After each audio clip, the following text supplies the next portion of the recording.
Quand nous sommes arrivés à l'aéroport, le chauffeur de taxi a verrouillé les portes, ne sortez pas ici.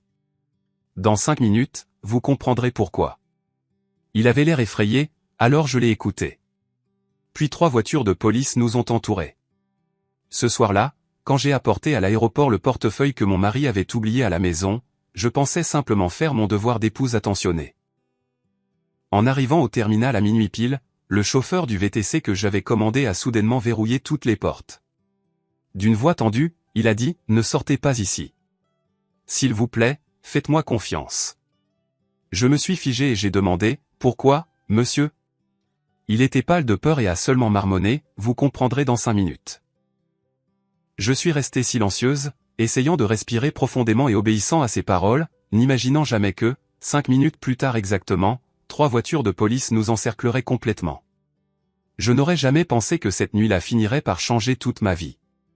Avant de commencer l'histoire, je vais vous demander quelque chose de très rapide. Appuyez sur le bouton j'aime de cette vidéo, abonnez-vous à la chaîne et dites-moi dans les commentaires de quelle ville vous regardez. De cette façon, nous pourrons continuer à grandir et vous apporter des histoires encore plus intenses. L'horloge murale du salon indiquait minuit et quart. Un silence froid, presque hostile, régnait dans l'immense maison. Zir venait de finir de ranger le bureau de son mari, Draymond, qui avait été laissé en désordre suite aux préparatifs d'un voyage d'affaires prétendument improvisé. Draymond avait dit au revoir à la hâte il y a à peine 1 heure, prétextant un problème urgent avec l'ouverture d'une nouvelle succursale de l'entreprise dans le Nord, et qu'il devait prendre le premier vol au petit matin. Zir, une épouse dévouée qui ne remettait que rarement les choses en question, avait seulement aidé à préparer ses vêtements et ses affaires sans poser trop de questions, car elle lui faisait une confiance aveugle. Pendant 3 ans de mariage, Draymond avait été pour elle le mari parfait, travailleur, gentil et toujours doux dans ses manières. Il semblait incapable de lui faire du mal. Alors que Zir s'apprêtait à éteindre la lumière du bureau, quelque chose de noir attira son attention sous une pile de dossiers dans un coin du bureau. Elle sentit son cœur se serrer lorsqu'elle reconnut l'objet. C'était le portefeuille en cuir de Draymond. Elle le ramassa immédiatement et vérifia à l'intérieur. Sa carte d'identité, sa carte de crédit principale, sa carte de débit et une épaisse liasse de billets s'y trouvaient. Zir devint instantanément nerveuse. Comment était-il possible que Draymond soit parti à l'aéroport sans son portefeuille?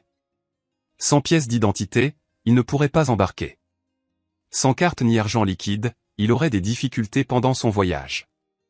Immédiatement, des images de lui perdu dans le terminal, en colère ou même bloqué à cause de cette maladresse, commencèrent à lui traverser l'esprit. Zir courut dans la chambre pour trouver son téléphone et appela Draymond plusieurs fois. La sonnerie retentit encore et encore, mais personne ne répondit.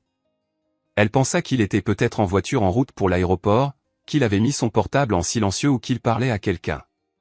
Cela ne fit qu'augmenter son anxiété. Elle regarda de nouveau l'horloge murale. Il était minuit 20. Le vol de Draymond était prévu pour 2 heures du matin. Il restait encore du temps si elle partait immédiatement. Il vivait à environ 45 minutes de l'aéroport si la circulation était fluide. Zir ne conduisait pas la nuit car elle souffrait d'éblouissement à cause des phares des voitures venant en sens inverse.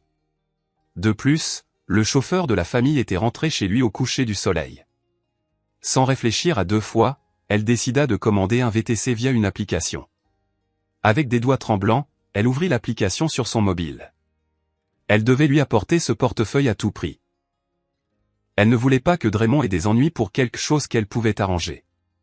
Après quelques minutes de recherche, l'application indiqua qu'un chauffeur avait accepté la course. Le nom qui apparut à l'écran était Booker.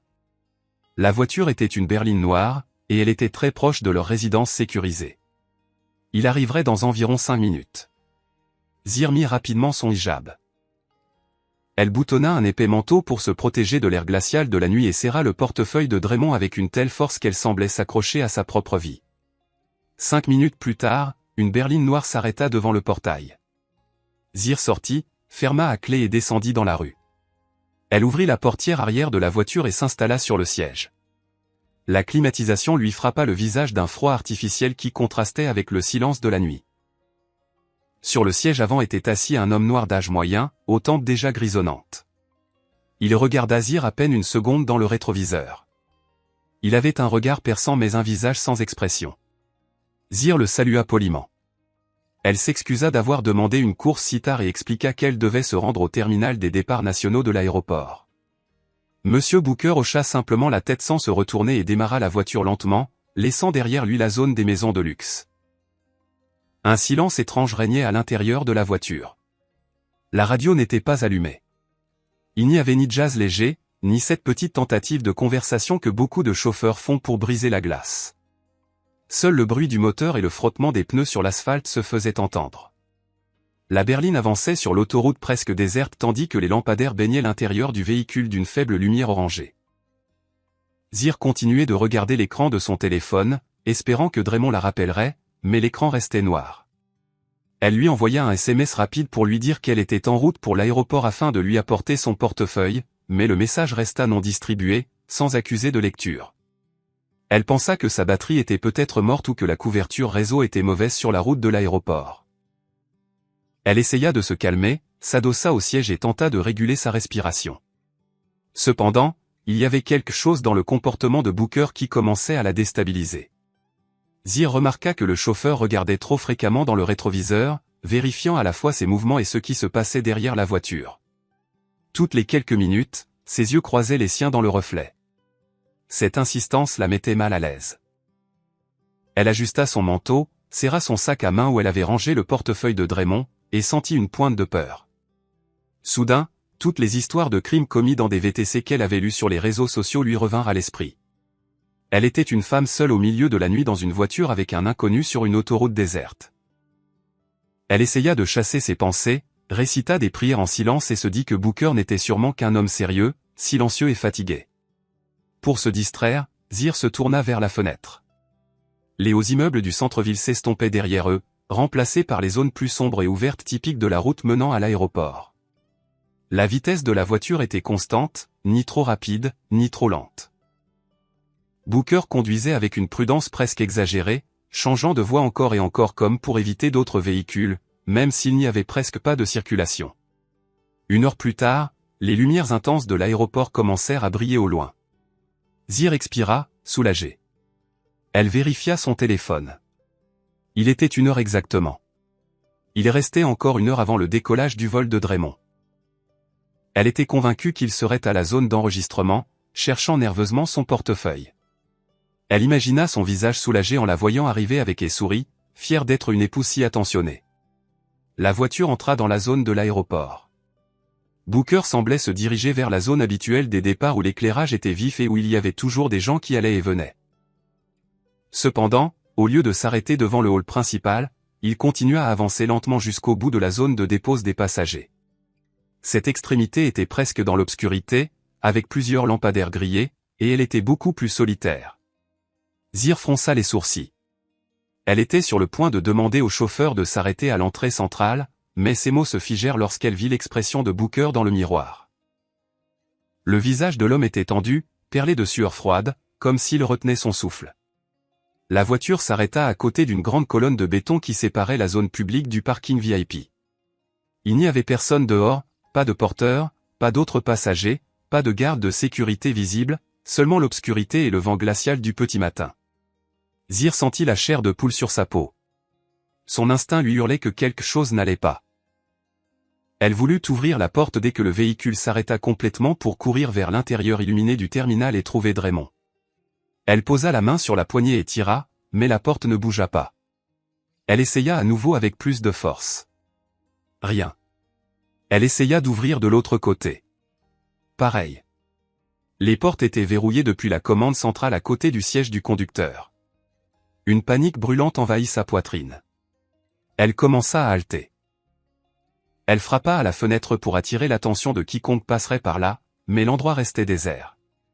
Entre deux sanglots, elle cria sur Booker, lui demandant pourquoi il avait verrouillé les portes, exigeant qu'il les ouvre immédiatement. Il ne bougea pas. Il agrippait le volant avec une telle force que ses jointures étaient devenues blanches. Il ne se tourna pas pour la regarder à aucun moment.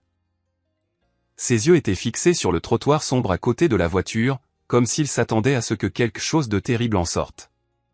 Zir s'effondra en supplication. Elle lui offrit de l'argent, des bijoux, son sac à main, le portefeuille de Draymond, n'importe quoi pourvu qu'il la laisse partir. C'est alors que Booker parla d'une voix profonde, très sérieuse et différente du début. Vous ne sortirez pas ici, Zir. Je vous l'interdis. S'il vous plaît, croyez-moi. Dit-il sans quitter l'extérieur des yeux. Ces mots, au lieu de la calmer, rendirent sa terreur encore plus profonde. Comment pouvait-elle faire confiance à un homme qui la tenait enfermée dans une voiture au milieu de la nuit devant un aéroport presque désert? Elle s'effondra, pleurant inconsolablement, et demanda entre deux sanglots pourquoi il lui faisait ça. Booker se tourna juste un peu. Ses traits reflétaient une véritable panique, mais une détermination d'acier brillait dans ses yeux. Il lui assura que dans 5 minutes, elle comprendrait tout, et que d'ici là, sa vie dépendait de sa non-désobéissance. Le corps de Zir se mit à trembler de manière incontrôlable. Elle se recroquevilla sur la banquette arrière, serrant son sac à main, incapable de décider si elle devait continuer à crier ou rester immobile pour ne pas provoquer quelque chose de pire. Les secondes se transformèrent en éternité. Zir fixa son regard sur l'horloge numérique du tableau de bord, regardant les minutes avancer au ralenti. 1, 2, 3. Le silence à l'intérieur de la voiture était suffocant, tandis qu'à l'extérieur, l'obscurité semblait cacher un prédateur tapi. Booker continua à surveiller attentivement les rétroviseurs, comme s'il surveillait un ennemi invisible. Quand le compteur passa à la 5e minute, le monde vola en éclats d'un seul coup. De l'avant et de l'arrière, 3 voitures de police surgirent de nulle part, sirènes hurlantes et lumières bleues et rouges illuminant le coin oublié du terminal. Elles encerclèrent la berline et bloquèrent toute sortie. Zir laissa échapper un cri étouffé, convaincu un instant qu'il venait arrêter le chauffeur. Elle sentit une lueur de soulagement. Elle pensa qu'il l'avait sauvée d'un enlèvement. Plusieurs officiers en gilet pare-balles sortirent des voitures, armés de fusils. Ils se déplaçaient avec rapidité et précision militaire. Zir se baissa, craignant qu'une fusillade n'éclate. Elle entendit des ordres criés dans les haut-parleurs, ordonnant à quelqu'un de se coucher et de se rendre immédiatement. Elle ferma les yeux et se boucha les oreilles, souhaitant que tout se termine bientôt. Mais à sa grande surprise, la police ne visa pas la berline de Booker. Ils passèrent juste à côté, contournèrent la grande colonne de béton à côté de la voiture et se jetèrent sur une silhouette qui se cachait dans l'obscurité, exactement à l'endroit où la porte arrière se serait trouvée si Zir avait pu sortir. Elle osa lever un peu la tête. Les officiers maîtrisaient un homme enveloppé dans un épais manteau noir avec une casquette rabattue jusqu'aux sourcils. L'individu tenta de se débattre, mais la différence numérique était écrasante. Ils le jetèrent au sol et lui tordirent les bras derrière le dos pour le menotter. De l'une de ses poches tombèrent un couteau pliant et un mouchoir, apparemment imbibé de liquide. Un officier ramassa le mouchoir avec des gants et le mit dans un sac de preuve. Même depuis la voiture, Zir perçut une odeur chimique pénétrante qui lui fit dresser les poils sur la nuque. Du chloroforme. À ce moment, un autre officier ouvrit la portière du conducteur de la berline de l'extérieur et parla à Booker à travers la vitre d'un ton respectueux, comme s'ils se connaissaient déjà. Il l'informa que la cible avait été arrêtée et que la situation était sous contrôle. Booker hocha la tête, laissant enfin échapper un soupir de soulagement et désactiva le verrouillage central. Le clic de la serrure sonna comme une musique de libération pour Zir. Toujours tremblante, Zir demanda ce qui se passait et pourquoi ils avaient attrapé cet homme. Elle ne comprenait pas pourquoi les officiers n'arrêtaient pas Booker, ni pourquoi ils le traitaient avec courtoisie. Le chauffeur se tourna vers elle calmement pour la première fois. Son expression avait changé. Ce n'était plus celle d'un étranger Mossad, mais de quelqu'un qui la regardait avec affection et respect. Il se présenta à nouveau, mais cette fois non pas comme un simple chauffeur d'application. Il lui dit qu'il s'appelait Booker et qu'il avait été le chef de la sécurité personnelle de son défunt père, Monsieur Langston. Zir resta bouche bée. Elle se souvenait vaguement de ce nom de son enfance, l'homme de confiance qui avait pris sa retraite des années auparavant. Booker expliqua qu'avant de mourir, son père lui avait secrètement demandé de continuer à la protéger de loin, car il avait toujours craint que quelqu'un ne s'approche d'elle par pur intérêt financier. Cette nuit-là même, Booker avait reçu des informations selon lesquelles un plan pour l'enlever avait été mis en place. L'homme qu'il venait d'arrêter était un tueur à gages engagé pour la kidnapper à la porte de l'aéroport. Dès qu'elle aurait posé le pied sur le trottoir, il l'aurait immobilisée avec ce mouchoir imbibé de chloroforme et l'aurait forcée à monter dans un autre véhicule. Zir se couvrit la bouche pour réprimer un cri. L'idée qu'elle avait été à quelques secondes de marcher vers sa propre mort la laissa glacer. Puis, d'une voix brisée, elle demanda, qui pourrait la haïr au point de faire une chose pareille? Booker ne répondit pas avec des mots. Il leva la main et pointa vers le deuxième étage du bâtiment des départs internationaux, où la façade en verre révélait clairement l'intérieur illuminé. Zir suivit la direction de son doigt et vit une silhouette très familière. C'était Draymond, son mari. Il n'avait cependant pas le visage d'un homme angoissé par la disparition de sa femme, mais une expression déformée par la rage et la frustration. Il jeta violemment son téléphone par terre, et il n'était pas seul. À ses côtés se tenait Kenyatta, la meilleure amie de Zir, sa compagne inséparable des virées shopping et des événements sociaux. Kenyatta portait une robe rouge flashy et tenait tendrement le bras de Draymond, essayant de le calmer. À leurs pieds se trouvaient 2 grandes valises. Des valises de voyage, pas de travail. Draymond passa son bras autour de la taille de Kenyatta naturellement, avec une intimité qu'il n'aurait jamais eue avec une simple amie. Tous deux regardaient vers la zone des voitures de patrouille avec un mélange de haine et de désespoir dans les yeux, comme si quelqu'un avait ruiné un plan soigneusement élaboré. À cet instant, le monde de Zir s'effondra. Les larmes se remirent à couler, non plus de peur, mais d'une douleur perçante au plus profond de sa poitrine. Là, sous ses yeux, une double trahison se reflétait. L'homme qu'elle aimait et l'ami en qui elle avait confiance avaient conspiré ensemble pour l'éliminer. Le prétendu voyage d'affaires était un mensonge, et le portefeuille oublié n'avait pas été un oubli, mais un leurre pour la forcer à quitter la maison seule à minuit et l'amener directement à cet endroit où le tueur à gages l'attendait. Booker la laissa pleurer un moment en silence jusqu'à ce que ses sanglots se transforment en respiration rauque. Puis il redémarra la voiture et s'éloigna de l'aéroport, cette scène où une partie de Zir était morte pour toujours. Alors qu'il rejoignait l'autoroute, Booker lui demanda d'ouvrir à nouveau le portefeuille de Draymond. Zir obéit avec des mains encore tremblantes. La carte d'identité et les cartes étaient toujours là. En sortant l'argent liquide, elle remarqua quelque chose d'étrange entre les billets. Un papier plié avec grand soin. Ce n'était pas un simple reçu, mais un billet d'avion aller simple pour l'étranger au nom de Draymond et Kenyatta. Derrière le billet, un autre papier était encore plus troublant. Une police d'assurance vie récente au nom de Zir pour un montant équivalent à des centaines de milliers d'euros, avec Draymond comme seul bénéficiaire. Soudain, tout s'éclaira. Il n'avait pas besoin de ce portefeuille car il portait déjà le passeport et les billets qui comptaient vraiment dans sa poche. Il avait laissé le portefeuille express pour la forcer à se rendre à l'aéroport. Si l'enlèvement réussissait, il l'assassinerait. Son corps disparaîtrait et Draymond pourrait la déclarer disparue pour ensuite toucher l'assurance et vivre comme un roi avec Kenyatta dans un autre pays. Zir serra les documents avec rage. Mais à côté de l'horreur, quelque chose de nouveau commença à naître en elle. L'amour aveugle qu'elle avait porté à Draymond pendant ces 3 années fut pulvérisé en quelques secondes, laissant place à une fureur froide et tranchante, très différente des pleurs désespérés. Elle se regarda dans le miroir de courtoisie de la voiture et reconnut à peine la femme qu'elle voyait. Elle n'était plus l'épouse douce et confiante de ce matin. Booker, voyant ce changement dans ses yeux à travers le miroir, comprit que Zir était prête à passer de victime à stratège. Il lui dit que Draymond ne savait pas qu'elle avait tout découvert. Du point de vue de son mari, la seule chose qui s'était produite était que l'enlèvement avait échoué en raison d'une opération de police imprévue. Cette ignorance de Draymond était le plus grand avantage de Zir. Il la croyait toujours naïve, à l'abri de tout soupçon.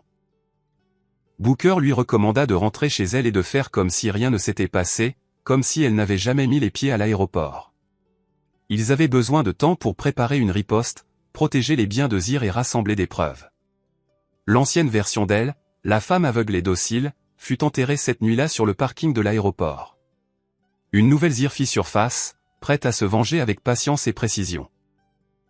La berline noire de Booker avançait lentement, comme si elle traversait un pont entre 2 mondes, celui de la naïveté et celui de la lucidité.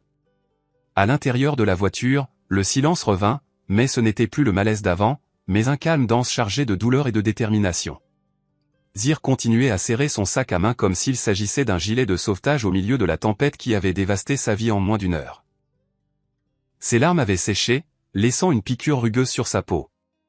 Elle regardait l'autoroute illuminée par une triste lumière jaune, tandis que son esprit repassait en boucle tout ce qu'elle avait vu et entendu. Booker, d'une voix sereine et paternelle, considéra que c'était le moment de lui donner du contexte. Il avoua qu'il observait les mouvements de Draymond avec inquiétude depuis 6 mois. Grâce à d'anciens contacts dans la police et la sécurité privée, il avait découvert qu'un jeune homme d'affaires bien connu s'était endetté dans des jeux d'argent illégaux en ligne pour une somme énorme, dépassant 200 000 euros. Cet homme d'affaires était Draymond. Au début, Booker ne voulait pas le croire, mais les preuves s'accumulaient. Il y avait des rapports sur la mise en gage discrète de petites propriétés sans en informer Zir. Le comportement de Draymond était devenu plus hermétique, plus nerveux. Zir se souvint, la gorge nouée, de toutes les fois où il s'était plaint de projets bloqués ou de clients défaillants pour justifier le besoin de signer des documents urgents avec elle et de retirer de l'argent du compte joint. Maintenant, elle comprenait que ce n'était pas l'entreprise qui dévorait cet argent, mais le jeu. Elle se sentit maladroitement coupable, comme si elle avait failli à l'héritage de son père, qui lui avait laissé l'entreprise et les propriétés à gérer. Elle avait permis à un loup déguisé en agneau de dormir à ses côtés chaque nuit, dévorant peu à peu son avenir. Booker lui demanda alors de vérifier à nouveau le portefeuille avec plus d'attention. Zir glissa ses doigts dans un compartiment si étroit qu'il était à peine perceptible derrière les fentes pour cartes. Elle y trouva un papier très plié, une procuration transférant le titre de la maison principale et un domaine de valeur dans le centre-ville de son nom à celui de Draymond. La signature qui apparaissait en bas était celle de Zir, ou du moins elle y ressemblait. Elle sut immédiatement qu'elle n'avait jamais signé ce document. Booker expliqua que Draymond avait probablement falsifié sa signature ou glissé ce papier parmi d'autres documents quand elle était fatiguée ou distraite. Le plan était si méticuleux que c'en était effrayant. Si l'enlèvement réussissait et que Zir disparaissait, Draymond utiliserait cette procuration immédiatement avant que la nouvelle ne soit rendue publique et garderait légalement tout. Zir froissa le papier avec rage. Il ne restait plus une once d'affection dans sa poitrine. Elle se souvint du doux sourire de Draymond en lui disant au revoir cette nuit-là, pensant que dans quelques heures, elle serait morte. Elle se jura de ne plus jamais se laisser berner de la sorte. Elle regarda son propre reflet dans la vitre de la voiture et décida que la femme faible qu'elle avait été jusqu'alors s'arrêtait là. En l'honneur de la mémoire de son père, et par respect pour elle-même, elle ne permettrait pas à Draymond et Kenyatta de gagner un pouce de plus. Booker, voyant cette résolution, commença à esquisser un plan. La première chose était de rentrer à la maison avant que Draymond ne revienne frustré de l'aéroport. L'histoire officielle devait être très simple. Zir avait trouvé le portefeuille à la maison dans un endroit plausible, pour que Draymond croie qu'elle n'avait pas mis un pied dehors. Le trajet du retour parut plus court que celui de l'aller. Les rues d'Atlanta étaient presque vides à 2 heures du matin, un cadre parfait pour que Zir puisse mettre de l'ordre dans ses pensées. Elle essuya les restes de larmes, arrangea son hijab dans le petit miroir et s'entraîna à sourire. Au début, le geste semblait dur et artificiel, mais en essayant à plusieurs reprises, elle réussit à retrouver l'expression douce que Draymond connaissait. Elle devrait devenir la meilleure actrice de sa propre vie, non pas à la recherche d'un prix, mais pour sauver son destin. En arrivant à la résidence sécurisée, Booker éteignit les phares de la voiture pour ne pas attirer l'attention du gardien ou des voisins. Il la déposa quelques mètres avant la porte pour que le bruit du moteur ne trahisse rien. Avant que Zir ne sorte, Booker lui tendit un petit appareil de la taille d'un bouton. C'était un micro-espion de haute technologie. Il lui demanda de le cacher dans un endroit que Draymond utilisait quotidiennement pour parler ou travailler, mais où il ne serait pas facile à détecter. Zir le serra dans son poing avec détermination. Elle sortit de la voiture et se glissa jusqu'à la porte de sa propre maison comme si elle était une intruse en territoire ennemi. Elle ouvrit la serrure avec un soin extrême pour qu'elle ne grince pas. L'intérieur était sombre et silencieux, imprégné de l'odeur de désodorisant à la lavande qui l'avait réconforté les autres nuits et qui lui semblait maintenant suffocante. Chaque coin lui rappelait des scènes d'une vie qui venait de se révéler être un mensonge. Le canapé où ils regardaient des films, la table où ils prenaient leur petit déjeuner ensemble, tout semblait soudain être un décor de théâtre. Elle referma à clé de l'intérieur pour que rien n'attire l'attention lorsque Draymond reviendrait. Son premier arrêt fut la salle de bain. Elle se lava le visage à plusieurs reprises à l'eau froide, essayant d'effacer la trace de larmes et de panique de ses traits. Elle se regarda longuement dans le miroir du lavabo. Elle voyait toujours la même femme que d'habitude, mais avec une autre âme dans les yeux. Il n'y avait plus de naïveté, mais une nouvelle dureté lucide. Elle se chuchota qu'elle pouvait le faire, qu'elle n'était pas une victime sans défense, mais la fille d'un homme fort qui n'abandonnait jamais. Quand elle se sentit assez sereine, elle commença à mettre en scène. Zir emporta le portefeuille de Draymond dans le salon et réfléchit à l'endroit le plus logique pour le trouver. Il ne devait pas être caché dans un endroit impossible, mais pas non plus si visible qu'il ait l'air d'avoir été placé exprès. Après quelques secondes de réflexion, elle décida de le laisser à moitié coincé dans la fente entre le coussin du canapé et la coudoir, exactement comme il aurait pu tomber de la poche de Draymond lorsqu'il s'était assis pour la dernière fois pour mettre ses chaussures. L'endroit était parfait. Puis elle s'assit sur ce même canapé, alluma la télévision à très bas volume, laissa un magazine entre ses mains et s'installa comme si elle lisait jusqu'à s'endormir. L'horloge sonna 3 heures quand elle entendit un moteur de voiture approcher et s'arrêter devant la maison. Elle se força à fermer les yeux et à respirer lentement et régulièrement, imitant le sommeil. Elle entendit la clé tourner brusquement dans la serrure et la porte s'ouvrir en trombe. Draymond entra, haletant, la cravate desserrée, le visage en sueur et l'expression altérée. Ce n'était cependant pas la sueur de quelqu'un qui rentrait épuisé par la circulation, mais de quelqu'un qui a vu un plan criminel sombrer sous ses yeux. Il appela Zir à voix haute. Elle fit semblant d'être surprise, laissa tomber le magazine et se redressa avec un bâillement exagéré. Elle cligna des yeux plusieurs fois comme si elle était désorientée et lui demanda ce qu'il faisait là alors qu'il était censé être dans l'avion. Sa performance était impeccable. Draymond resta paralysé une seconde, la voyant si calme sur le canapé. Puis il reprit contenance et commença à déployer ses mensonges habituels. D'une voix affligée, il dit que sur l'autoroute menant à l'aéroport, il s'était rendu compte qu'il avait perdu son portefeuille. Il avait paniqué, expliqua-t-il, et avait décidé de revenir car il ne pouvait pas prendre l'avion sans pièce d'identité. Il ajouta qu'il y avait eu un accident de camion et que la circulation s'était effondrée, justifiant ainsi son arrivée si tardive. Zir l'écouta avec un visage inquiet, hochant la tête, bien qu'à l'intérieur, son sang bouillait. Elle savait parfaitement où il avait vraiment été et avec qui. Elle se leva, le prit par le bras avec douceur et commenta qu'elle avait aussi eu peur car elle n'avait pas pu communiquer avec lui. Avec beaucoup de naturel, elle montra le canapé. Elle lui dit qu'en se réveillant, elle avait remarqué quelque chose de dur dans la fente du siège, et qu'en regardant, elle avait vu le portefeuille qui dépassait. Suivant la direction qu'elle indiquait avec sa main, Draymond vit le bord du cuir qui dépassait entre les coussins. Ses traits changèrent immédiatement. D'abord un immense soulagement, puis la stupéfaction. Il se jeta sur le portefeuille et vérifia rapidement son contenu. Tout était là. Ce qu'il ne savait pas, c'est que Zir avait déjà photographié le billet et la police d'assurance dans la voiture de Booker pour conserver les preuves. Draymond la serra dans ses bras avec enthousiasme, la combla de remerciements et la qualifia de porte-bonheur. Dans cette étreinte, Zir sentit autre chose. Un parfum féminin qui n'était pas le sien. Un parfum doux et cher qu'elle reconnut instantanément comme étant celui de Kenyatta. Son estomac se retourna, mais elle ne s'écarta pas. Elle lui chuchota d'aller prendre une douche chaude et de se reposer car l'embouteillage avait sans doute été épuisant. Draymond accepta le conseil et monta les escaliers vers la chambre principale. Dès qu'il disparut de sa vue, Zir se souvint du petit microphone qu'elle serrait toujours dans sa main. C'était le moment parfait.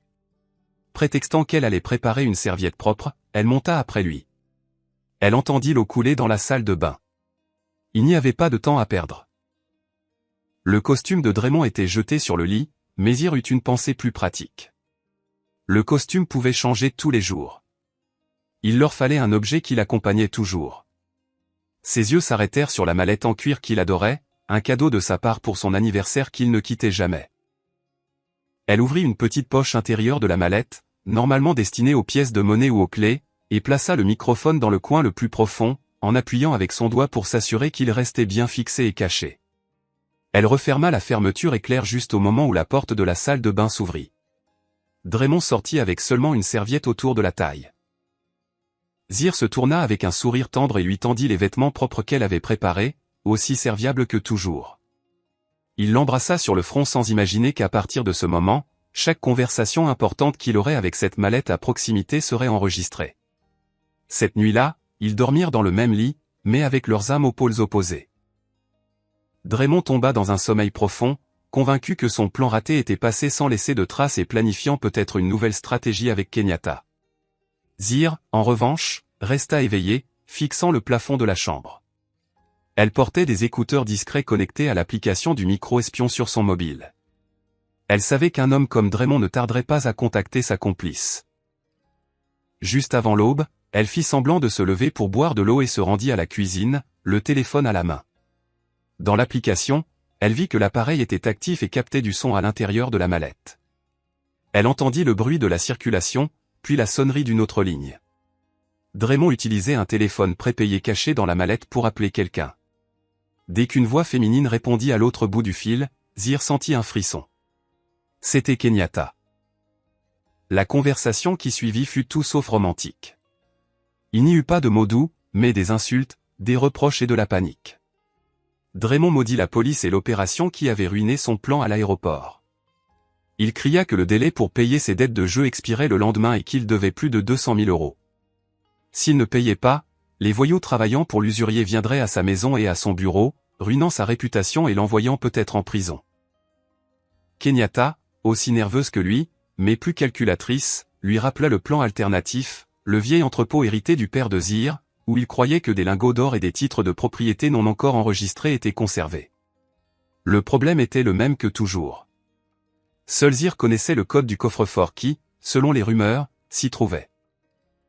Kenyatta insista pour que Draymond obtienne la combinaison de n'importe quelle manière, en la trompant, en la pressant ou en profitant d'une faiblesse.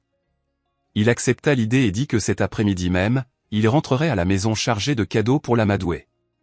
Entendre tout cela fut le coup de pouce final dont Zir avait besoin. Elle raccrocha et, sans perdre de temps, appela Booker. Une demi-heure plus tard, la berline noire était de nouveau devant sa porte. Zir monta dans la voiture avec un sac à dos dans lequel elle transportait des documents importants qu'elle avait pris d'un petit coffre-fort dans sa chambre. Elle était pâle, mais ses yeux brûlaient d'un mélange de douleur et de fermeté. Elle raconta à Booker chaque détail de l'appel. Il l'écouta en silence puis lui dit que la première étape était de protéger son argent et ses biens avant que Draymond ne fasse un geste désespéré. Ensemble, ils se rendirent à la banque et chez l'avocat de confiance de son père. À la banque, Zir transféra la plupart de l'argent du compte joint vers un nouveau compte à son nom et bloqua les cartes supplémentaires que Draymond utilisait, prétextant que le portefeuille avait été perdu et qu'elle devait les annuler par sécurité. Au bureau de l'avocat, elle signa un document de protection des biens qui rendrait énormément difficile toute tentative de disposer de ses propriétés sans sa présence. Booker resta à ses côtés, agissant comme un père de substitution, l'accompagnant dans chaque procédure. Vers midi, Zir se sentit un peu plus forte. Elle venait de fermer au moins l'une des principales avenues par lesquelles Draymond se soutenait financièrement. Le même après-midi, Draymond mit sa menace à exécution. Il rentra tôt à la maison avec un énorme bouquet de roses rouges et un petit paquet de pharmacie. Zir le reçut avec un sourire étonnamment convaincant, paraissant flatté par le geste.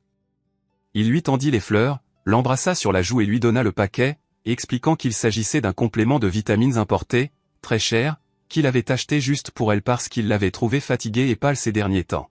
« Je m'inquiète pour ta santé. » dit-il de sa meilleure voix de mari attentionné. Zir tint le flacon dans ses mains, sentant une pointe d'alarme. Lorsque Draymond alla à la salle de bain pour se rafraîchir, elle l'ouvrit avec prudence.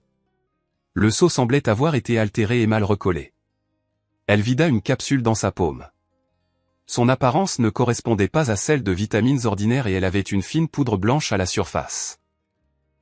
Pendant le dîner, Draymond insista plusieurs fois pour qu'elle prenne une capsule devant lui. Il la regardait avec une intensité effrayante, comme s'il s'attendait à un effet immédiat. Zir, avec ruse, se leva de table en disant qu'elle allait chercher un verre d'eau. Dans la cuisine, elle jeta la capsule dans l'évier et mit un bonbon à l'amande de taille similaire dans sa bouche. Elle retourna à table, le plaça sur sa langue et l'avala sous les yeux de Draymond. Il sourit, satisfait, croyant avoir fait le premier pas pour l'empoisonner petit à petit. Dans les jours qui suivirent, Zir continua de se débarrasser du contenu du flacon dans les toilettes, ne laissant que le récipient vide, pour donner l'impression qu'elle le prenait avec discipline. La guerre secrète avait commencé et tout faux pas pouvait lui coûter la vie. 3 jours après cette tentative d'empoisonnement, Draymond commençait à perdre pied. Il s'attendait à voir Zir tomber malade, montrer des signes de vertige ou de faiblesse qui faciliteraient ses plans. Mais ce qu'il vit fut tout le contraire. Elle se levait tôt, faisait des étirements dans le jardin, cuisinait des repas sains, souriait et lui disait au revoir avec des mots gentils. Cela le rendit encore plus nerveux. Alors que les créanciers du jeu continuaient de harceler son téléphone avec des menaces de plus en plus explicites, Zir, voyant que la pression sur lui augmentait, décida que le moment était venu de passer à la contre-attaque psychologique. Elle devait le pousser à commettre des erreurs qui l'incrimineraient encore plus. Elle l'appela au bureau en milieu de matinée d'un ton joyeux. Elle lui dit qu'elle avait réfléchi et qu'elle voulait célébrer le fait qu'il soit plus calme après la frayeur du portefeuille perdu et le remercier aussi pour son travail acharné. Elle prévoyait d'organiser un dîner spécial à la maison. En guise de cerise sur le gâteau, elle avoua que sa meilleure amie, Kenyatta, lui manquait, qu'elle n'avait pas vue depuis un moment, et lui demanda s'il pensait que c'était une bonne idée de l'inviter aussi. À l'autre bout du fil, il y eut un bref silence. Draymond a dû débattre entre le risque et l'opportunité. Avoir sa maîtresse et sa femme sous le même toit était dangereux, mais cela pouvait aussi servir à les manipuler toutes les deux ensemble. Finalement, il accepta avec un enthousiasme fin sans se douter qu'il venait de tomber droit dans le piège. Ce soir-là, Zir dressa la table avec un soin presque cérémoniel. Elle alluma des bougies parfumées, sortit la plus belle vaisselle et plaça au centre des plats de viande de choix et des accompagnements soigneusement préparés. Elle portait une modeste robe bordeaux, élégante et sobre, et s'était maquillée juste assez pour mettre en valeur des traits désormais plus fermes. À 20 heures précises, la sonnette retentit. Draymond ouvrit la porte à Kenyatta, qui apparut dans une robe moulante marquant chaque courbe, créant une nette différence avec la discrétion de Zir. Elle sourit et apporta un cadeau à la main. Elle salua Zir avec des baisers sur les deux joues avec cette fausse affection qu'elle avait toujours utilisée. Et Zir lui rendit l'étreinte, ayant l'impression d'étreindre un serpent. Le dîner commença par des blagues légères et des commentaires triviaux. Draymond et Kenyatta se lançaient des regards chargés de messages que Zir faisait semblant de ne pas remarquer. Elle se concentra sur le service, le remplissage des verres et le maintien de l'atmosphère apparemment cordiale. Au milieu du cliquetis des couverts, Zir décida de déplacer les pièces. Elle posa lentement son couteau et sa fourchette sur l'assiette, s'essuya les lèvres avec la serviette et, d'une voix plus basse, dit que la nuit précédente, elle avait fait un rêve très étrange. Draymond, la bouche pleine, lui demanda ce qu'elle avait rêvé. Zir sourit d'un air énigmatique. Elle raconta que dans le rêve, il y avait une femme riche avec un mari charmant et une amie très proche, mais que secrètement, ce mari et cette amie conspiraient pour l'assassiner pour son héritage. Les détails, ajouta-t-elle, étaient si précis qu'ils glaçaient le sang. Elle parla d'un faux voyage d'affaires, d'un tueur à gages avec du chloroforme à la porte d'un aéroport, de vitamines frelatées. Le visage de Kenyatta perdit toute couleur. Sa fourchette lui glissa des mains et tomba bruyamment contre l'assiette. Draymond s'étouffa avec un morceau de viande et se mit à tousser désespérément, buvant de l'eau à grandes gorgées. L'air dans la pièce devint épais. Les deux se regardèrent de côté, essayant de deviner ce que Zir savait. Elle, après une pause calculée, laissa échapper un léger rire et dit que heureusement, ce n'était qu'un rêve, car il était impossible qu'un mari aussi aimant que Draymond et une amie aussi bonne que Kenyatta fassent quelque chose d'aussi monstrueux. Ces mots, doux dans la forme, coupaient comme un scalpel.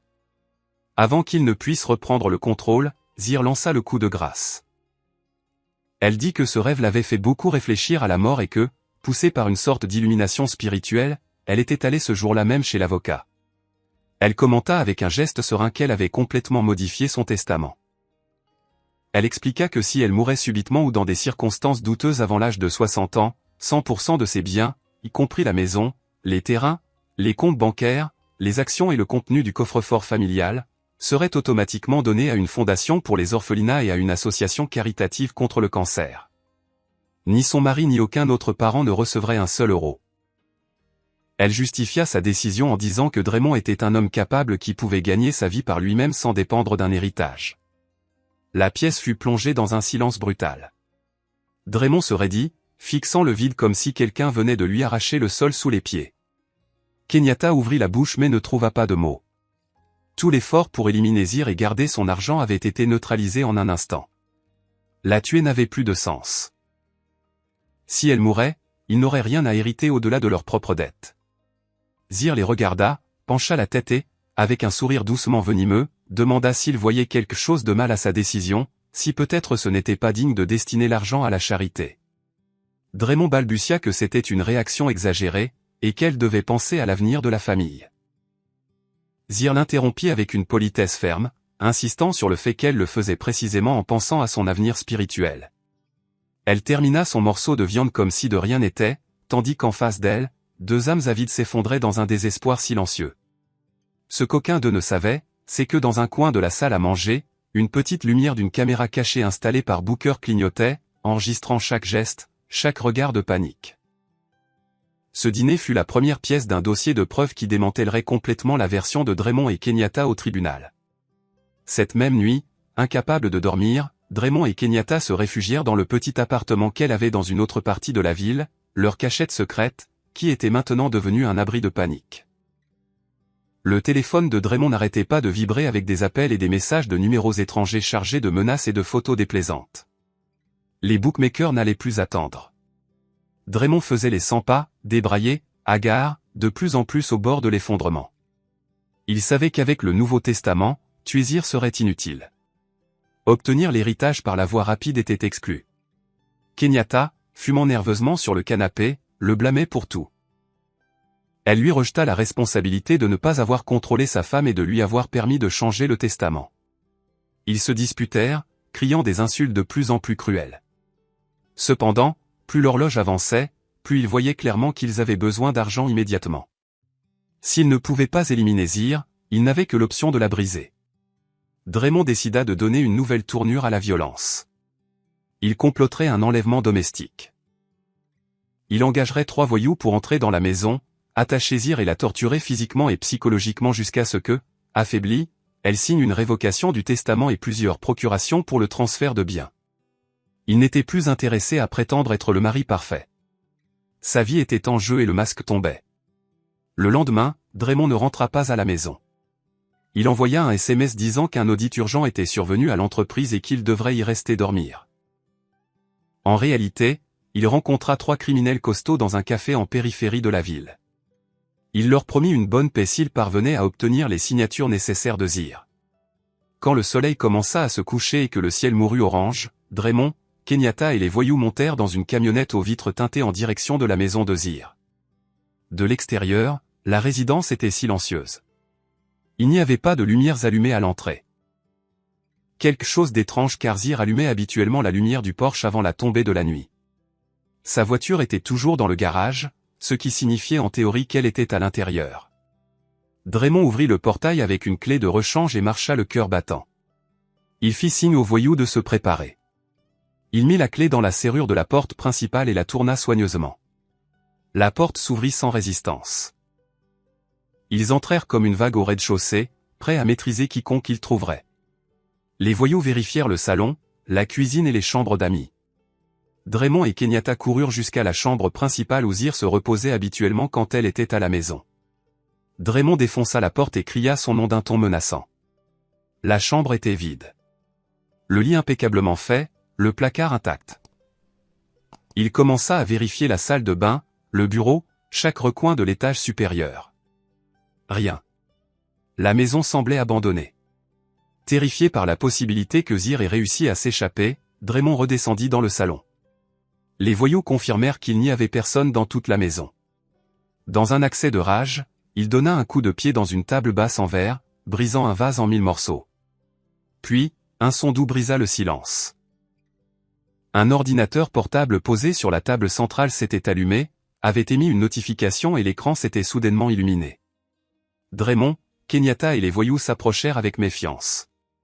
Sur l'écran, un appel vidéo entrant commença à jouer automatiquement. Le visage de Zir apparut clairement. Elle était assise dans une pièce inconnue, portant un hijab noir et une expression sereine, presque froide. Draymond se pencha vers l'écran et cria, exigeant de savoir où elle était et lui ordonnant de rentrer à la maison. Zir ne s'y a pas. Elle salua Draymond, Kenyatta et, sans hésiter, salua aussi les invités qu'ils avaient amenés, démontrant qu'elle savait parfaitement qu'ils n'étaient pas seuls. Puis elle pointa du doigt une petite marque dans le coin de l'écran, l'icône de la diffusion en direct, et un compteur de spectateurs qui n'arrêtait pas d'augmenter. Elle leur expliqua que des caméras cachées placées dans toute la maison diffusaient en temps réel sur un serveur privé auquel son avocat et certains contacts de la police avaient accès. Si elle appuyait sur un bouton de son mobile, tout le contenu et l'emplacement seraient immédiatement envoyés aux autorités. Draymond pâlit. Zir n'avait pas encore alerté la police. Elle leur donnait une dernière chance de l'écouter. Calmement, elle leur dit qu'elle savait qu'ils étaient venus pour son argent et qu'elle savait que Draymond était harcelé pour ses dettes de jeu. Elle reconnut qu'elle était consciente de l'urgence, mais ajouta qu'elle n'avait pas l'intention de l'aider de la manière qu'il voulait. Pourtant, elle assura qu'elle n'était pas si cruelle que de le laisser se faire tuer pour un défaut de paiement. Elle avoua que le testament existait vraiment, comme elle le leur avait dit, et que les principaux biens étaient déjà protégés. Mais elle révéla aussi qu'elle avait des capitaux liquides non enregistrés dans le testament. Un héritage de son père sous forme d'espèces et d'or conservé dans un endroit secret, suffisant pour couvrir la dette et plus encore. Les yeux de Draymond et Kenyatta brillèrent de convoitise. Ils demandèrent où était cet argent, promettant de disparaître à jamais de la vie de Zir une fois qu'il l'aurait. Elle décrivit un vieil entrepôt textile appartenant à sa famille dans une zone industrielle abandonnée, un endroit que presque personne ne visitait. Elle raconta que dans le fond, sous le sol en béton où se trouvait autrefois la machine numéro 7, il y avait un coffre-fort enterré. Elle leur donna la combinaison basée sur leur date de mariage inversée. C'était une histoire si détaillée et plausible qu'elle dissipa les dernières réserves de Draymond. Il se souvint de cet entrepôt. Il y était allé une fois au début du mariage et savait qu'il était parfait pour cacher quelque chose. Sans plus réfléchir, Draymond ordonna aux voyous de l'accompagner à l'entrepôt. Il avait besoin de leur force pour briser le sol et porter la boîte. Il referma brutalement l'ordinateur portable, coupant l'appel, convaincu que la fortune était à portée de main. La camionnette démarra et fila vers la zone industrielle, Kenyatta indiquant les itinéraires les plus rapides sur son téléphone. Aucun d'eux ne remarqua la voiture qui suivait à distance. La berline de Booker, avec lui au volant et Zir à ses côtés, observant le point rouge sur le GPS marquant l'emplacement du véhicule de Draymond. Après 45 minutes sur des routes de plus en plus détériorées, ils arrivèrent à l'avenue où s'alignaient de vieux entrepôts rouillés. L'entrepôt de la famille de Zir se trouvait au bout, avec la façade qui s'écaillait et une clôture vaincue par la rouille. Draymond défonça la clôture avec la camionnette jusqu'à ce qu'il arrache la chaîne. Ils entrèrent dans la cour couverte de boue sèche et de mauvaises herbes, prirent des pelles, des pioches et un pied de biche dans le coffre et forcèrent la porte de l'entrepôt, qui s'ouvrit avec un grincement aigu. Une odeur de poussière, d'humidité et d'excréments d'animaux leur frappa le nez. Seule la lumière de la lampe de poche que Kenyatta tenait brisait l'obscurité. Guidés par les instructions de Zir, ils s'avancèrent vers le fond, où se dressait une vieille machine en métal couverte de rouille, arrêtée depuis des années. Draymond montra le sol en ciment sous la machine et ordonna aux voyous de commencer à frapper la surface avec le pied de biche et les masses. Le vacarme métallique résonna dans tout le bâtiment. Pendant près d'une heure, ils travaillèrent sans relâche, fissurant le béton et déplaçant les morceaux jusqu'à ce que l'une des pelles heurte quelque chose de solide. Draymond leur ordonna de s'arrêter et approcha la lampe de poche. Sous une couche de terre apparut le dessus d'un coffre-fort en métal de taille moyenne. Entre sueur et halètement, ils soulevèrent la boîte et la posèrent sur le sol fissuré. Draymond s'essuya les mains du mieux qu'il put, s'approcha de la serrure à combinaison et commença à tourner la molette avec des doigts tremblants, en suivant les chiffres que Zir lui avait donnés. Un léger clic se fit entendre. La serrure céda. Kenyatta se précipita pour se tenir à côté de lui, retenant son souffle. Les voyous s'approchèrent également, essayant de voir l'intérieur. Draymond ouvrit la boîte, soudainement, s'attendant à une pluie d'éclats dorés. À l'intérieur, il n'y avait ni lingots ni liasses d'euros, seulement des piles de papier, de vieux dossiers et plusieurs grandes photographies. Confus, Draymond commença à fouiller nerveusement, espérant trouver les billets sous ce désordre. Ce qu'il trouva, ce furent des copies de ses documents de dette de jeu avec toutes les données de transaction. Il y avait aussi des reçus de virements d'argent du compte de Zir vers le sien et celui de Kenyatta au cours des 2 dernières années. Et comme si cela ne suffisait pas, les photos montraient Draymond et Kenyatta entrant dans des hôtels, dînant ensemble et s'embrassant à l'aéroport. Au sommet de tout, une enveloppe blanche avec une écriture parfaitement reconnaissable, Zir. Sur la couverture, il était écrit « Un cadeau pour les traîtres ». Draymond ouvrit l'enveloppe avec des mains tremblantes. Sur la feuille, à peine une phrase. « Le trésor que vous cherchez n'est pas ici. Ce qu'il y a dans cette boîte, c'est la preuve de tout ce que vous avez fait. Profitez-en. La police est en route. » Juste à ce moment, un puissant faisceau de lumière inonda l'intérieur de l'entrepôt à travers les vitres brisées et les fissures de la porte. Les sirènes de police se mirent à hurler à quelques mètres de là. Plusieurs haut-parleurs crièrent des ordres clairs indiquant que le bâtiment était encerclé et que personne ne devait bouger. Draymond laissa tomber le papier, sentant ses jambes flageoler. Kenyatta se mit à crier et à le frapper à la poitrine, le traitant d'idiot. Les voyous tentèrent de s'enfuir par une sortie arrière, mais la porte vola vers l'intérieur sous le bélier d'une équipe du SWAT. En quelques minutes, tout le monde fut plaqué contre le sol froid en ciment, les mains menottées dans le dos. L'avidité qui les avait conduits là s'était terminée par un coup sec de la réalité. La lumière des projecteurs de la police transforma l'entrepôt en une scène chirurgicale où aucune ombre ne pouvait plus rien cacher. Au milieu du chaos, la porte principale de l'entrepôt s'ouvrit doucement et les officiers formèrent un couloir. Le son des talons résonna sur le ciment. Zir apparut, impeccable dans un manteau de couleur claire et son hijab parfaitement placé. Derrière elle s'avançait Booker, fier, avec un geste satisfait. Draymond et Kenyatta, au sol, levèrent les yeux et la virent comme si elle était la personnification même du destin venu régler ses comptes. Il ne restait aucune trace de l'épouse soumise qu'ils connaissaient. Devant eux se tenait une femme qui avait repris le contrôle de sa vie. Draymond essaya de ramper vers elle, pleurant, demandant pardon, disant que c'était une erreur, qu'il était confus, que Kenyatta l'avait manipulé, qu'au fond il l'aimait. Il s'agenouilla, essaya d'embrasser le bout de ses chaussures. Kenyatta, voyant cette scène, laissa échapper une insulte et se mit également à supplier, assurant qu'elle n'avait fait que suivre Draymond et qu'elle ne supporterait pas d'aller en prison. Zir recula d'un pas pour ne pas se laisser toucher. Elle les regarda avec un mélange de pitié et de répulsion. Elle demanda à Draymond s'il se souvenait de la nuit à l'aéroport où il la regardait depuis la fenêtre, attendant qu'un tueur à gages mette fin à ses jours. Elle lui dit que cette nuit-là, elle lui avait offert une possibilité de changement en ne le dénonçant pas immédiatement, qu'elle voulait voir s'il restait en lui une once d'humanité. Au lieu de cela, il lui avait offert du poison et de la violence. Elle sortit alors son téléphone et leur montra l'écran. Des dizaines de commentaires défilaient sous une diffusion en direct. Insultes, condamnations, rage.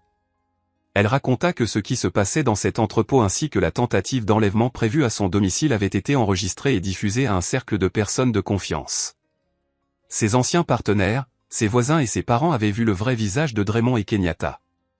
Non seulement ils allaient perdre leur liberté, mais aussi la réputation dont ils s'étaient inventés. Un chef de la police s'approcha de Zir et lui demanda la permission d'emmener les détenus. Elle hocha la tête. Les officiers soulevèrent Draymond et Kenyatta. Ils marchaient comme une poupée de chiffon. Elle continuait d'essayer de se libérer, promettant que tout n'était qu'un malentendu. Lorsque les voitures partirent et que l'entrepôt retrouva sa morosité, Zir prit une profonde inspiration pour la première fois depuis plusieurs jours. Elle regarda le coffre-fort, ouvert, rempli de papiers et de photos, et comprit que c'était une parfaite métaphore de son mariage.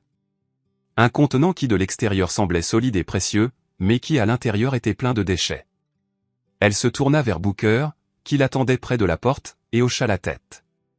Il était temps de rentrer à la maison. Cette fois, pour de vrai. Dans une maison qui, petit à petit, cesserait d'être contaminée par le poison que Draymond y avait déversé. 6 mois plus tard, la vie de Zir était différente. Les procès contre Draymond et Kenyatta se déroulèrent rapidement. Les enregistrements audio, les vidéos des caméras, les documents trouvés dans le coffre-fort et les mouvements bancaires peignaient un tableau si clair que leurs avocats trouvèrent impossible de construire une défense crédible. Le juge les condamna sévèrement pour tentative de meurtre, fraude, escroquerie et falsification de documents. Draymond fut envoyé dans une prison de haute sécurité. Là, il découvrit que ses créanciers avaient aussi des amis parmi les détenus.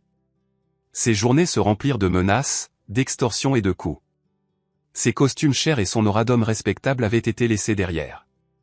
Il n'était plus qu'un type maigre aux yeux hagards, sans honneur ni avenir. Kenyatta, de son côté, fut détenu dans une prison pour femmes où la rumeur se répandit bientôt qu'elle avait participé à un plan pour assassiner sa meilleure amie. Le mépris des détenus fut immédiat. La femme coquette et hautaine que Zir avait connue devint une ombre qui lavait les vêtements des autres en échange d'un peu de protection.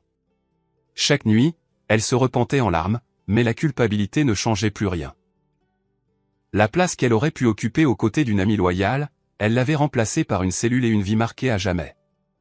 Zir, quant à elle, consacra ses mois à se reconstruire. Elle rénova la maison, changea les meubles, les couleurs et l'agencement. Elle supprima toute trace des décisions de Draymond et remplit les pièces de lumière et de vie. La demeure cessa d'être une scène de mensonges pour devenir un foyer authentique. Elle s'occupa également de l'entreprise héritée de son père.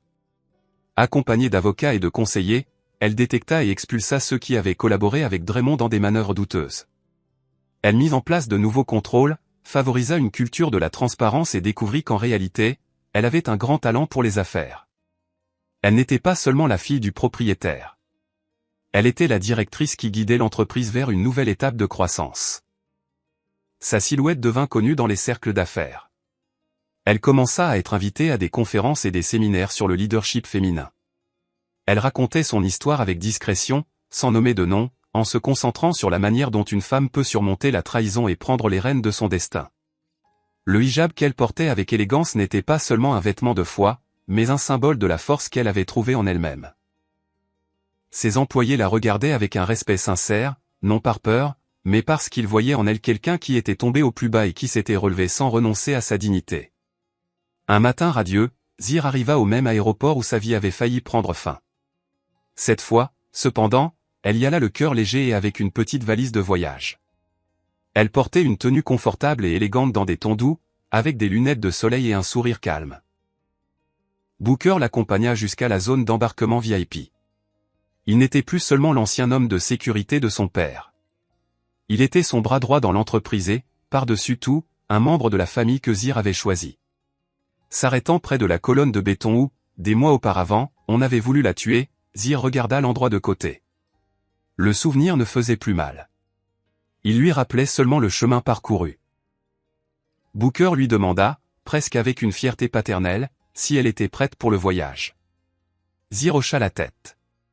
Elle tenait en main les billets pour la Omra, le petit pèlerinage à la Mecque, et une visite ultérieure en Turquie, le voyage qu'elle avait toujours rêvé de faire en couple et qu'elle allait maintenant savourer seule, depuis une liberté conquise. Elle remercia Booker pour tout ce qu'il avait fait pour elle, lui disant que pour elle, il n'était pas seulement un protecteur, mais un véritable ange gardien envoyé par la mémoire de son père. Il s'émut, les yeux humides. Elle se tourna alors vers la porte des départs internationaux, prit une profonde inspiration et s'avança. Les écrans de vol annonçaient que son avion partirait à l'heure. C'était un détail qui lui semblait presque symbolique. Sa vie suivait enfin le cours qu'elle avait elle-même choisi, et non celui qu'un autre avait tenté de lui imposer. Alors qu'elle faisait la queue à l'immigration, Zir s'autorisa à fermer les yeux quelques secondes, remerciant silencieusement d'avoir survécu à ces 5 minutes où un simple « ne sortez pas de la voiture » lui avait sauvé la vie. Draymond et Kenyatta étaient laissés derrière, comme un sombre chapitre d'un livre déjà terminé. Ce qui l'attendait de l'autre côté de la porte était un avenir plein de possibilités. Lorsque l'agent tamponna son passeport et qu'elle franchit le point de contrôle, elle sut que c'était la clôture définitive de cette histoire. La nuit où elle avait failli être une victime s'était transformée en point de départ de la femme qu'elle était maintenant. Zir se dirigea vers la porte d'embarquement, poussant sa valise d'un pas ferme, prête à écrire les prochains chapitres de sa vie de sa propre main. Avez-vous aimé l'histoire? Et de quelle ville écoutez-vous? Retrouvons-nous dans les commentaires. N'oubliez pas de vous abonner. À la prochaine histoire de vie. Avec amour et respect.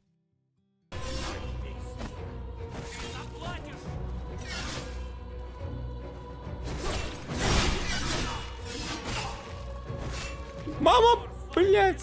О, камни пошли в ход. Зелья стамины кончились, все, ребят.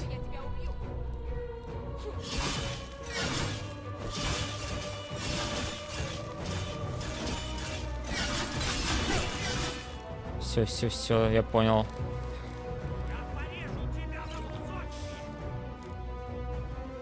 Да. Что делать?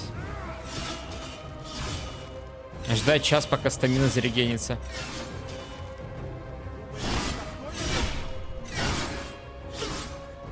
О, спарировал. Ну, не идеально, конечно, но... Доставай арбалет. Да, и без арбалета страшно. Трахнусь. Так. Пошли раз на раз парирование, попробуйте.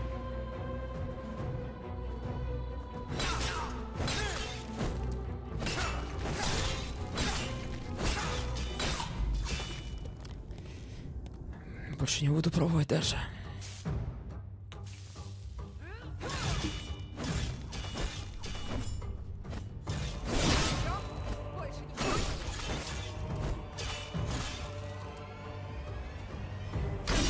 Что, не получается? Да, не получается, блядь. Пытаюсь, не получается. Если придется, я тебя убью.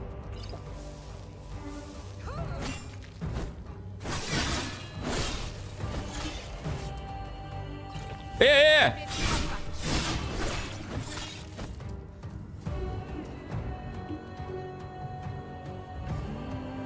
Убегает от меня, прикинь.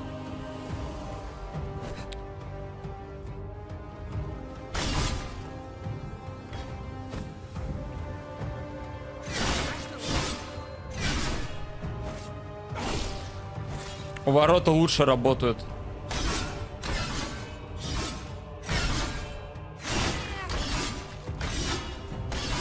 Да давай на яйца хуярь ее! Ща расширю Владу анус. Так, по чуть-чуть, потихонечку. Так. Чего у него за погодите, секира там была? Я что-то вижу Хитиновая. внутри. Так. Ебать, что это? Пиздец нахуй. Оно смотрит на меня. Помогите. Ладно, в парирование очки были въебаны. Просто инвестировал в хуйню. Лучше просто уклоняться и не въебываться, вот что я думаю.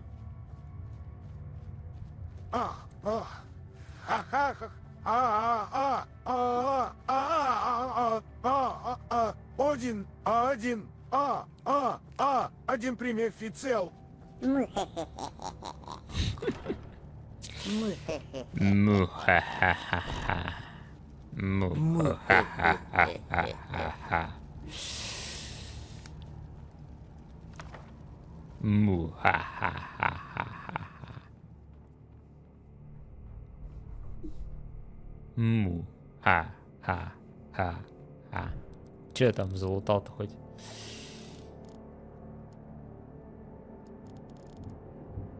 $346.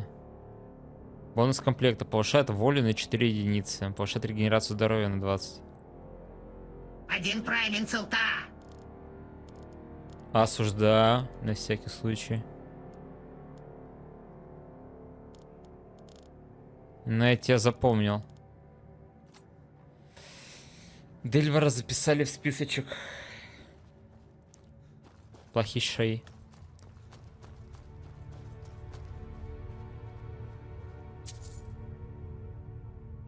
Ты о чем? Ни о чем хорошем. Блин, смотрите, какие у нее трусики.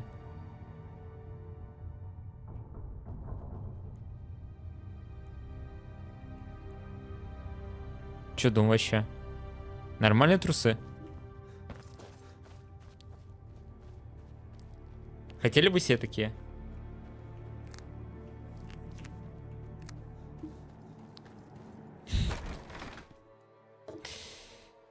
Думай о хорошем. Хорошего уже ничего не будет, ребята.